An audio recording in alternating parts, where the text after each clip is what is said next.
Perez described you as the straight Perez Hilton. An interesting tribute to you came out, Piers Morgan, because Jeremy Joseph, the owner of iconic London gay venues Heaven and GAY, who is launching a legal challenge against the 10 p.m. hospitality curfew, gave this message of support yesterday. Oh. You know, he's a great guy and he runs great clubs. And I feel so unbelievably sorry for everybody, particularly in the nightclub business, actually, because pubs and restaurants have been able to get, you know, something back on, haven't they? Most of them, albeit with these restrictions. But nightclubs are basically dead in the water through no fault of their own. They've been ordered to shut by the government. They've got a massive crowds of people all over the country that are desperate to go to them, so their business is viable. And the point I was making was, socially distance in a nightclub. And the government trying to make out, if you're not a viable business, why should we support you? Well, they're only not viable because the government shut you down. And I really feel very strongly for them. And I think everyone in that business, all the nightclub owners out there and all the staff that work in the nightclubs. It's been a few years since I did the old nightclub scene, but you know, younger people, this is their lifeblood. It's what they love doing. And I know my sons love it, and I just think I'd send my best to all of you, and you know, hopefully you can get back on track before too long.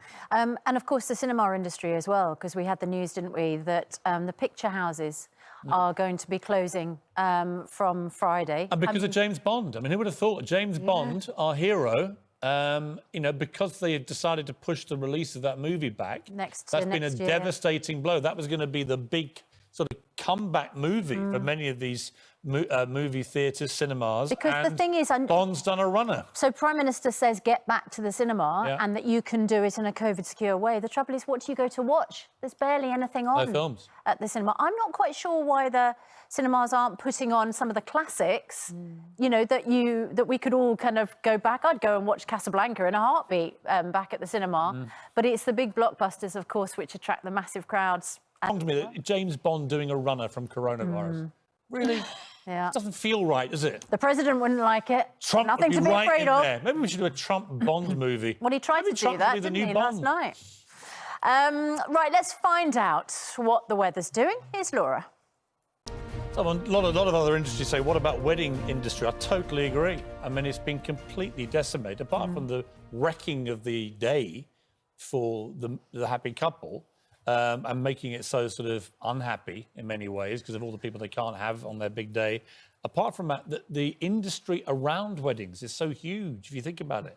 All the cake makers, the florists, the dressmakers, the venues. The venues, some venues, you know, I've got some friends who run these big wedding hotels, and they're big wedding venues. It's a massive part of their income, and they're not getting it back from the government.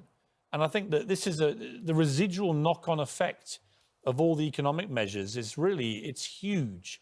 And a lot of industries are doing okay. You've got to bear that in mind. Some are doing well. You know, if you're running Amazon right now, you're making billions. But if you're not in an online business like that, Ocado doing great. You know, all the ones where they can carry on doing what they do, but only in bigger volume, they're okay. And that's not their fault. They're lucky. But the unlucky ones need to be helped and protected. And it's a real problem. Still ahead on Good Morning Britain, is Trump a danger? Over 210,000 deaths in America, which is nearly a quarter of the entire death toll in the world. But apparently we shouldn't be fearful of it because he's cracked it in 3 days, even though he's still infected and still on a load of drugs, some of which are not available to the public, and he's had the best healthcare in the world. He's still infected. Mr. President, you're back at the White House. You can infect people, because half your White House is currently testing positive. Go into your press area, see who's there.